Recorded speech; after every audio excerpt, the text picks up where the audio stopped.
My dear students, in today's video, I'm going to explain you non-finite verbs, right? And with respect to the participles, the gerunds, the infinitives. Clear? Now children, in the previous video I had explained you finite verbs are those verbs which are limited by number, person and tenses. And non-finite verbs are those verbs which are not limited by number, tenses or person, right? You can also say non-finites do not change with number, person or tenses. Now let me explain you how. First of all, please note down the definition. I hope you are ready with your notebooks. Please note down. Verbs can be finite and non-finite. Now, what are non-finite verbs? Non-finite verbs, please underline and just write the definition, are those which do not, number one, they do not change with, they do not change any tense. They do not change any tense, right? Second point to remember is that non-finite verbs do not change according to subject. Subject can be person, okay, or number. Clear? Now, I had explained you in my previous video, non-finite verbs are infinitives. They can be infinitives, right? They can be gerunds. They can be participles, right? Now, what are infinitives? One by one, I'm going to explain you this over here itself. Infinitives are the verbs which show an action. Okay? These are the verbs. I'll write here only, please. They show an action. Okay? They are written as 2 plus base verb. Clear? Like, I'll give you example over here. This story is good to read. So in this, as I explain you, what is an infinitive? 2 plus base verb. 2 plus base verb is this. This is A, right?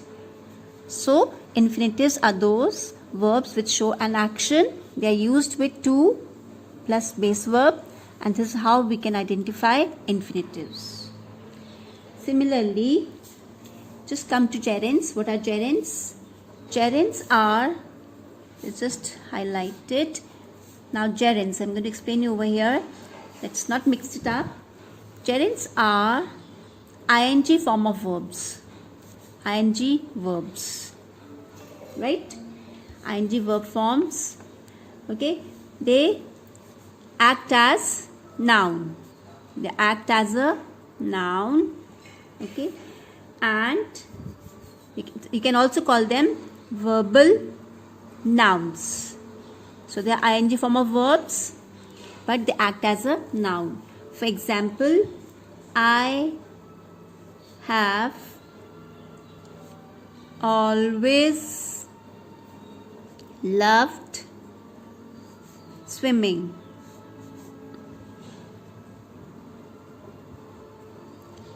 Now, what is the ing form of verb over here? Ing form of verb is swimming, right? And how can we say that this is gerund? It is talking about the subject.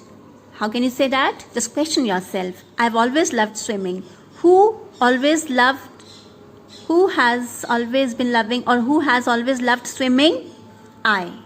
So this is talking about the noun. Therefore, it acts as a verbal noun. Therefore, this word is a gerund. Clear? Next is participles. What are participles? Just mark it here. Okay, participles are the verb forms, okay, which act as an adjective, right? Verb forms that which acts as an adjective. You know what are adjectives? Adjectives are the words which describe a noun. So they are descriptive. The verb, otherwise they are also verbs, verb forms, but they act as an adjective, or they show if any action is in progress. Just note it down. They show, either they act as an adjective or they show if any action is in progress or completed. Clear?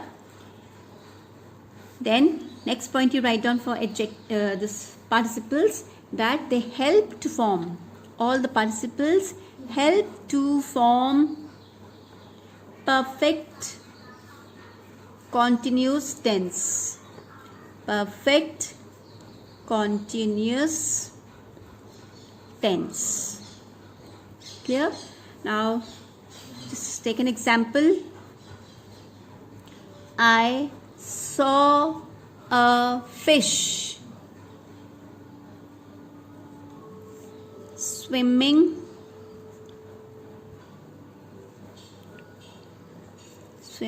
in the pond. So what is the ing form over here? This is also ing form. You can also have verbal ing form of verb. This is also ing form of verbs, right? Now, but they can also be ed. I'll tell you how. Now, I saw a fish swimming in the pond. What is the verb over here? Swimming. Right? This is a participle. We are going to verb. This is also verb. But what is a participle over here? ing form, that is swimming, which describes the noun fish. Right? I saw a fish swimming. So this is descriptive. Okay? It does the work of an adjective here. Therefore, this word is a participle. Clear? And you know very well, adjectives are they stand or they are found nearby a noun. So this is a noun. Swimming is an adjective. It's used as an adjective, though it's a verb, but it acts like an adjective. Hence we call participle. Children, please note down these points. Okay. Now participles can be studied under, like you can divide the participles to understand it better. Participles can be past participle,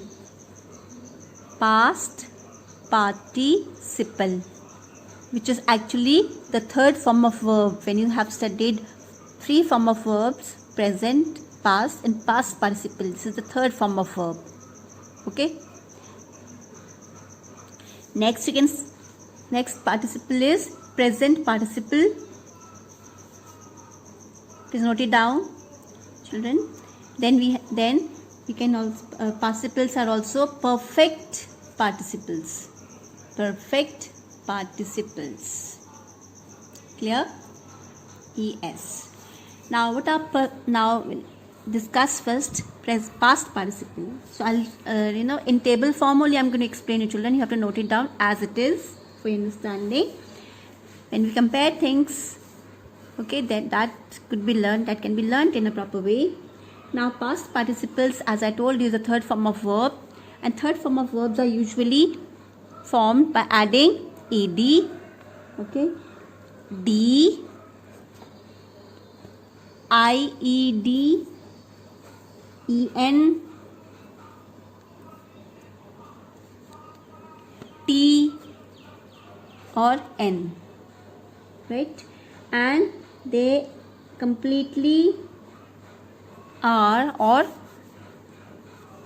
completely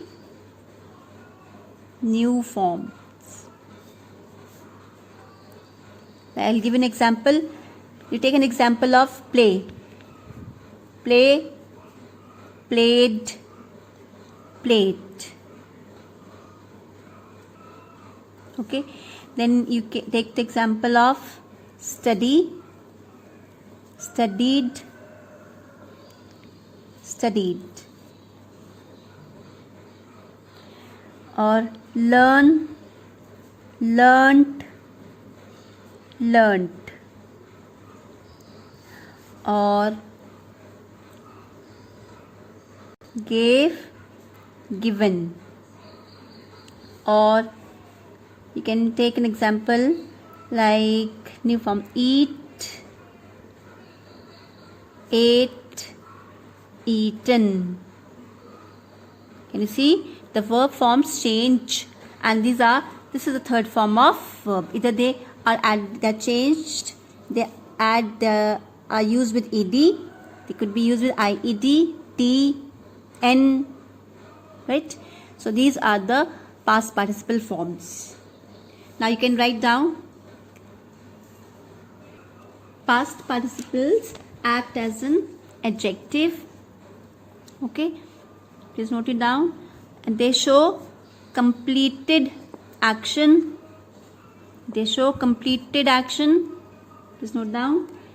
Okay, they help to form perfect tense. Please note it down. They help to form perfect tense. What is perfect? Perfect is when you use has, have in a sentence, right? And like I'll give you an example.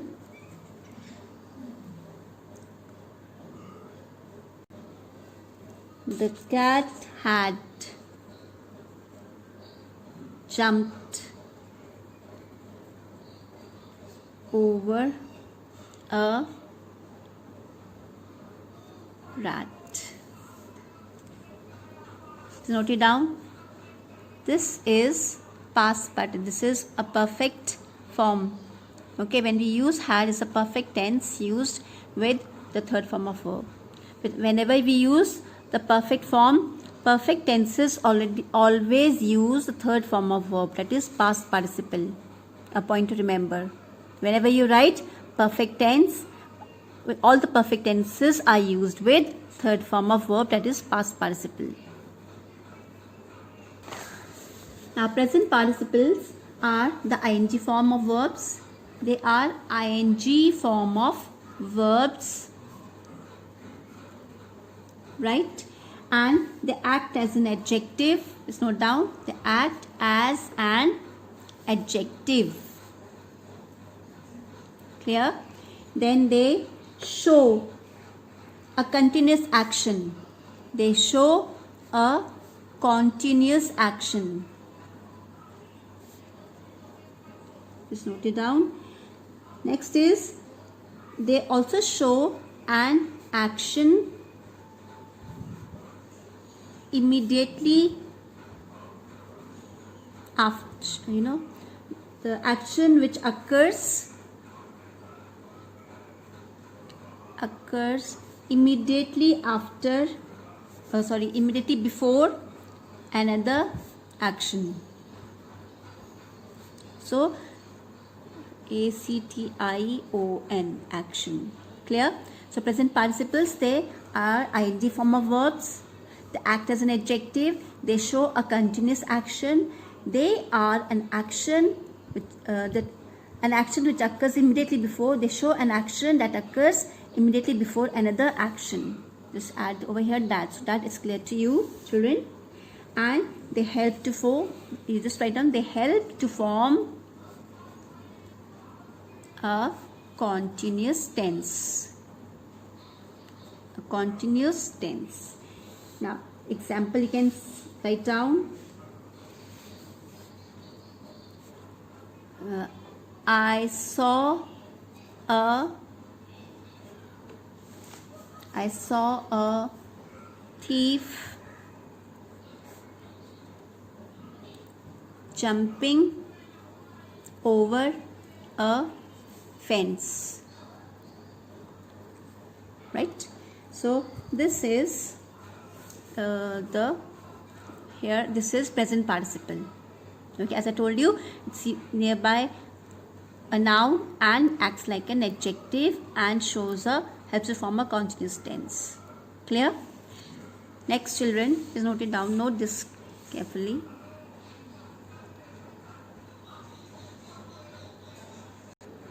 Now, perfect participle. Perfect past participle is used with having, the word having, and past participle. Okay, right? Past participle. Right? Then it shows an action completed. Shows an action completed before another action in the past. Before another action in the past. Right? Like, can you give an example? I'll give an example over here. Having jumped. Having jumped from the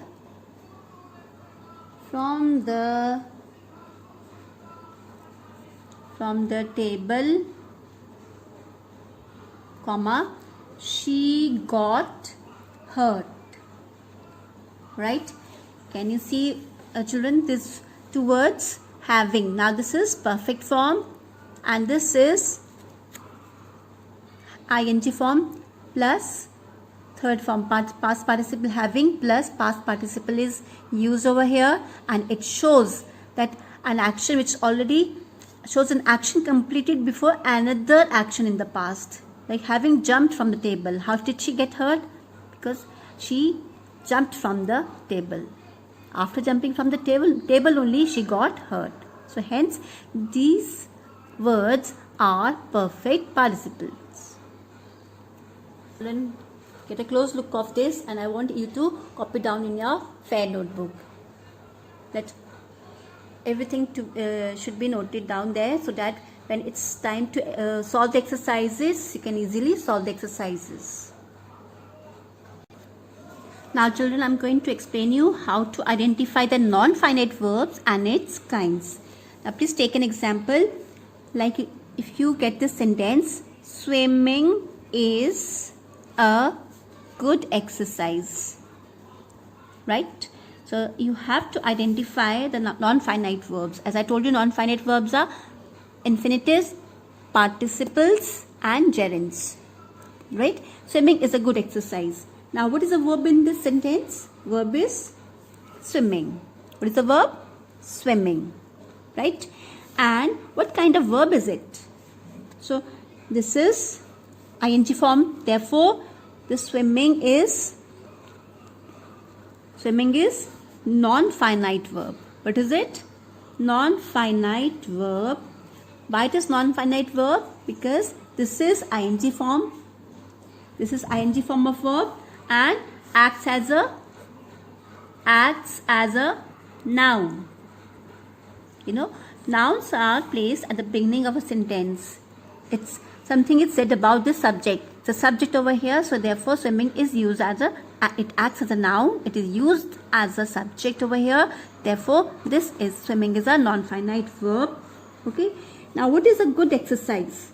What is a good exercise? How can you identify a noun? So, what is a good exercise? Swimming. So, therefore, you come to know that when you answer the question what, okay, that question gives you the answer that a subject is or a noun is this word, swimming. What is a good exercise? Question yourself and you get this answer. So this is a noun and this is a non-finite verb. Second example, and you know very well the verbal nouns are called, hence swimming is a verbal noun. What are verbal nouns called? Gerund. So what kind? The kind is gerund. So therefore this is a non-finite verb. And what kind of non-finite verb? Gerund. Clear? Because it's a verbal noun.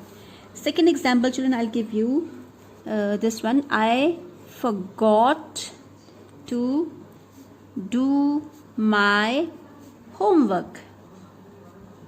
Suppose you have this sentence.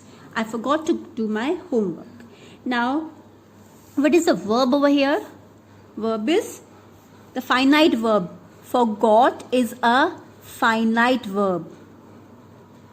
Why it is a finite verb? Why forgot is a finite verb? Because it is limited by subject or person, right? So, and moreover, it's a main verb used over here. It's a main verb. Now, let us take the non-finite verbs. So, we see that to do is a non-finite verb. You have learned that non-finite verbs are in the infinitives, participles or gerunds. So, this to plus do, that is a base verb. This is finally infinitive. What is this? Infinitive. To plus verb is infinitive. So, as this is non-finite. First, you should learn to identify a finite verb and a non-finite verb. Clear? Third example, children, I'll give you. She was, please write down. She was tired after walking. She was tired after walking for a long time. Clear? Now, first of all, you have to identify a finite verb. What is a finite verb over here? Was. This is a finite verb. Was is a finite verb. Right? And what is the another verb over here? Another word, the non-finite verb over here is walking. So, walking is non-finite. Why it is non-finite? Because it is used with ing form, right? And second thing is, it shows an action in progress. It shows an action in progress. I hope you can check it out. You can understand my handwriting. Non-finite verbs are ing form, okay? And shows an action in progress, right?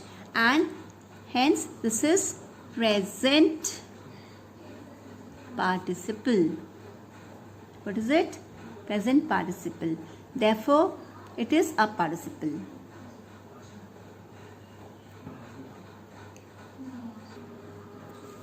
Yes, children, note down one more statement. The scattered garbage was collected in bags by tourists. Now, what is the finite verb in this sentence, children? Finite verb is was. Okay. Now, this was collected is actually a finite verb. But children, remember, finite verbs can be broken into two parts. Right? Finite verbs can also be broken into two parts. Like this.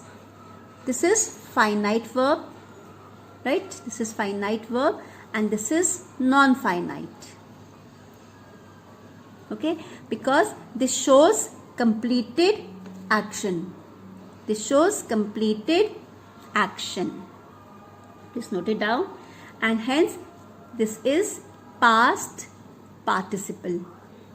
This is past participle. And over here, scattered is another verb over here. Now, this is a non-finite verb. Non-finite verb. I told you non-finite verbs with ed form, right? And they act as adjective. Garbage is described here as scattered garbage. Act as adjective, and therefore this is again past participle. So this is how you can identify a finite verb and non-finite verb. Children, before I end up this topic, just remember, finite verbs change according to subjects, person or number, right? Like with I, it is always am used. With these subjects, I, you, we, they, boys, and boys, I mean plural noun, we use are, were, have, do, play. Okay? Any of these verbs, like without S form of verbs. With he, she, it, boy. Boy is a singular noun. With any singular noun, you use is, was, has, does, S form of verb. Right? Example, again I am mentioning this example. Boys were playing. Boys, plural, were. With a singular noun, boy was playing. Right? Children, after this video, we are going to discuss the exercises of these chapters: infinitives, gerunds and participles. So just prepare yourself well